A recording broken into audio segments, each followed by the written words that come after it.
नमस्कार दोस्तों, secondary maths में आपका एक बार फिर से स्वागत है। तो आज से हम नया चैप्टर स्टार्ट करेंगे जिसका नाम है समांतर श्रेणी, यानी कि जिसको इंग्लिश में कहते हैं अर्थमेटिक प्रोग्रेशन, और जिसका शॉर्ट नाम क्या है, जिसको शॉर्ट में हम लिखते हैं एपी के नाम से।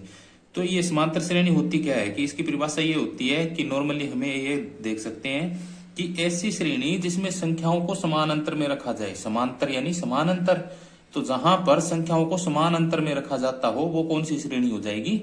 समांतर श्रेणी। जैसे कि ये उदाहरण है, अब इसमें देखो 1 2 3 4 5 ऐसे संख्याएं चल रही हैं। अब इनमें दोनों दो संख्याओं में अंतर देखो, दो संख्याओं के बीच का अंतर कितना आएगा कि 2 और 1 के बीच के अंतर कितना होगा? 1 होगा। 3 और 2 के बीच का अंतर कितना है? 1। 4 और 3 के बीच का अंतर भी 1 है, और 5 और 4 का अंतर भी 1 है, यानी 1 1 के अंतर से ही आगे चलती जा रही है। तो ये कौन सी श्रेणी हो गई? समांतर श्रेणी। सेम टू सेम ऐसे कि 80 और 70 के बीच में कितने का अंतर है? 10। और 70 और 60 के बीच में कितने का अंतर? 10 है। फिर आगे ऐसे ही चलते जाएंगे, तो ये कौन सी श्रेणी हो गई? समांतर श्रेणी। अब यहाँ पर 5 5 5 5 रिपीट हो रहा है, बार बार में 5 5 आ रहा है, तो यहाँ पर भी इनके बीच में अंतर कितना है? 0 है, और इसके बीच में भी अंतर 0, और यहाँ पर भी अंतर कितना है? 0, यानी इनके बीच में अंतर समान होना चाहिए। अब इनके बीच में अंतर समान है, तो ये कौन सी श्रेणी हो गई? समांतर श्रेणी। अब समांतर श्रेणी के दो पार्ट होते हैं, एक तो होती है कि फाइनाइट एपी। अब फाइनाइट एपी कौन सी होती है?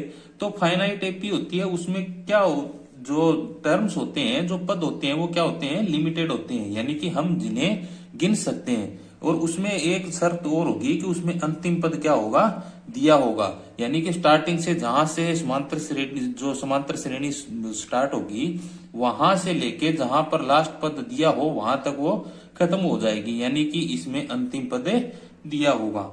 और आगे है 2 नंबर इनफाइनाइट एपी। अब इसमें क्या होता है? इसमें होता है कि अनलिमिटेड टर्म्स दिए होते हैं, अनलिमिटेड यानी कि अनंत पद। तो इनमें क्या करेंगे कि अनलिमिटेड टर्म्स को हम कैसे गिनेंगे? अनंत को हम गिन तो नहीं सकते ना। तो यहां पर ये जो एपी है, यानी कि ये जो एपी मैंने ऊपर लिखी हुई है तीनों की तीनों, ये कौन सी हो गई? अनलिमिटेड टर्म्स वाली एपी है, तो इनको क्या कहेंगे? इनफाइनाइट एपी कहेंगे। अब इनका सामान्य रूप क्या होता है कि इसमें जो समांतर श्रेणी है, इसका सामान्य रूप क्या होगा कि यहां पर हम लिखेंगे सामान्य रूप। तो इनका सामान्य रूप क्या होता है? तो सबसे पहले जो पद आता है ना समांतर श्रेणी में, जो सबसे पहले पद आएगा उसको हम लिखेंगे ए। ठीक है, ए लिख दिया। अब उससे अगले पद को क्या लिखेंगे? तो इसमें एक में इन दोनों का अंतर जोड़ दें तो दूसरा पद आएगा। तो इसमें ए में अंतर जोड़ेंगे, तो यहां पर क्या जोड़ दिया मैंने? डी। अब डी को क्या कहेंगे? तो यहां पर ए तो हो गया, ए बराबर क्या लिखेंगे? प्रथम पद। और आगे मैंने इसमें डी जोड़ दिया, तो ये डी क्या है? सार्वय अंतर। सार्वय अंतर मतलब सभी के बीच का अंतर हो जाएगा। तो यहां पर क्या हो गया? ए पहला पद, दूसरे में क्या हो गया? ए प्लस डी, यानी इसमें अंतर जोड़ दिया, तो ये दूसरा पद आ गया। अब तीसरा पद कैसे लेके आएंगे? यानी कि इस दूसरे पद में फिर से अंतर जोड़ेंगे, यानी इन दोनों के बीच का अंतर जोड़ देंगे तो कितना आ जाएगा? तीसरा पद आ जाएगा। तो ए प्लस डी में फिर से डी जोड़ देंगे, तो ये आ जाएगा तीसरा पद। फिर तीसरे पद में फिर से डी जोड़ देंगे, यानी ए प्लस डी, ये तीसरा पद, और इसमें फिर से डी जोड़ देंगे तो ये चौथा पद आ जाएगा। ऐसे ये आगे चलती जाएगी। तो इसका सामान्य रूप क्या आएगा? ए, फिर आएगा ए प्लस डी, फिर आएगा ए प्लस 1 और 1 2 हो गए ना ये, तो ए प्लस 2D, और ये आ जाएगा ए प्लस 3D और ए प्लस 4D, ऐसे आगे चलता जाएगा। ठीक है, तो ये हो गया इसका सामान्य रूप। ठीक है, समांतर श्रेणी जो होती है उसका सामान्य रूप क्या हो जाएगा कि ए प्लस डी, ए प्लस 2D, ए प्लस 3D, ए प्लस 4D। अब यहां से हमें बताए कि आपको इस समांतर श्रेणी में कौन सा पद ज्ञात करना है? पहला पद ज्ञात करना है। तो पहला पद क्या होगा? ए। तो ए बराबर में कितना होगा? 1। दूसरा पद ए प्लस डी, तो ए प्लस डी बराबर क्या होगा? 2 होगा। तो यहां पर ए प्लस 2D दे रखा है, यानी कि ये तीसरा पद है, तो तीसरा पद क्या होगा? ए प्लस 2D बराबर 3 हो जाएगा, यानी कि तीसरा पद होगा वो क्या होगा? ए प्लस 2D होगा।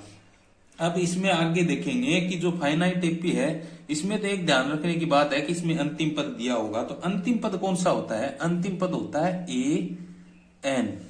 ठीक है, अब यहां पर जो एन है ये है पदों की संख्या, एन है पदों की संख्या।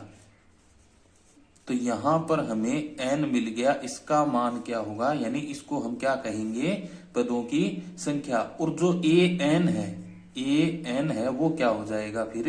अंतिम पद, अंतिम पद यानी एनवा पद। ठीक है, तो यहां पर जो एन है इसका मान क्या होगा, यानी जो ये एन है ये पदों की संख्या है। तो पदों की संख्या, अब मान लो कि हमें कौन सा पद ज्ञात करना है?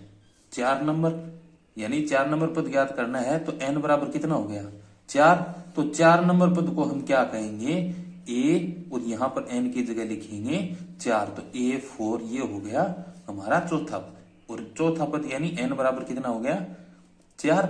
और यहां पर ये चौथे पद का मान आ जाएगा, ए का मान, डी का मान, एन का मान और ए एन का मान ये होंगे। ठीक है, अब आगे हम जो है हमारी 5.1 प्रश्नावली है वो अगले वीडियो में हम डिस्कस करेंगे।